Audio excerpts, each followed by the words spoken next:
bawat tao dito. Isa rin po akong mamamayan ng bansang Pilipinas. Sino dito ang first time mag-rally?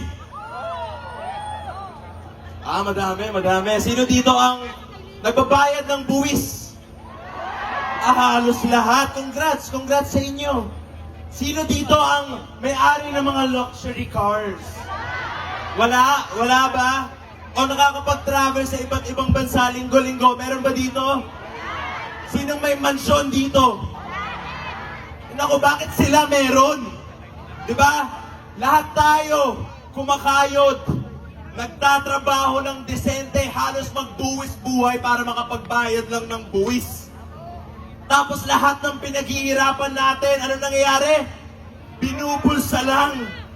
Mga senador, nakasangkot sa kickback, mga DPWH officials na sinusugal sa kasino ang pera ng bayan, mga politiko, kontratista, at nepo babies na nagyayabang ng mga mamahaling bag, mamahaling relo, ng kani-kanilang mga mansyon, laging nagbabakasyon. Samantalang ang karaniwang Pinoy, ano nangyayari? Naiiwang nagdurusa sa baha at kawalan ng hanap buhay. Papayag ba tayo doon? Tama na! Sobra na! Ikulong na! Lahat ng kasangkot dapat managot. Niloloko lang nila tayo, mga sinungaling sila. Ang gagaling pa umarte, mga best actor, hindi po ba? Kung ibalik nyo na lang kaya ang pera ng taong bayan, tama? Masaya ako makakita ng maraming kabataan dito po ngayon.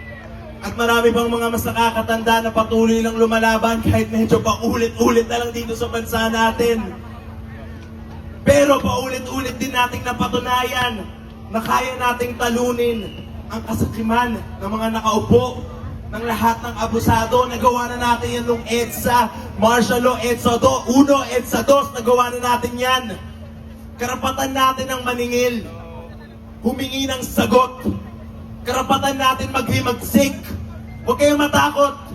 Karapatan po natin to lahat bilang taong bayan, bilang bawat isa sa atin na nagbabayad ng buwis. Para to sa susunod na henerasyon at para sa henerasyon natin ngayon. Mag-ingat po tayo lahat ngayong araw. Maging mabuti po tayo sa kapwa natin at labanan natin ng buong tapang ang lahat ng kurakot at abusado. Maraming salamat po! Alam mo, estudyante pa lang ako, I have been hoping that the country will improve,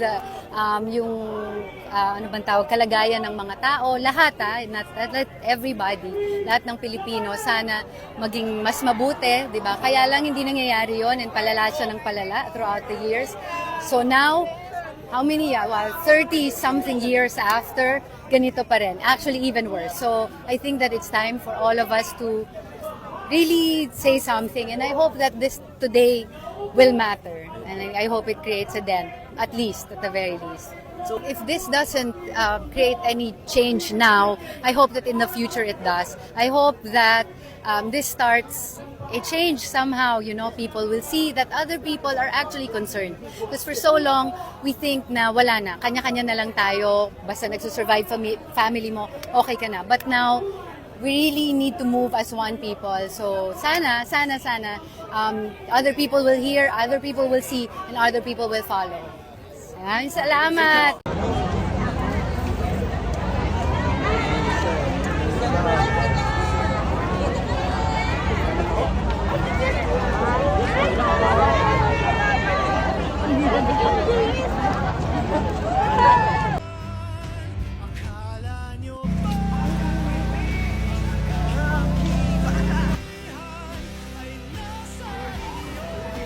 Laban sa korupsyon.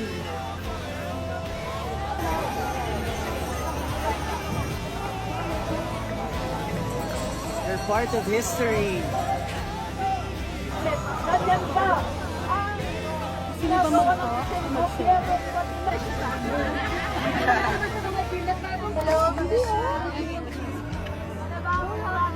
sana iparamdam niya sa amin ang mga promises niyo nung tumakbo kayo. Yes! Sa tuwing bumibili kayo ng mga bagong mansyon, sana naiisip niyo kami. Yes!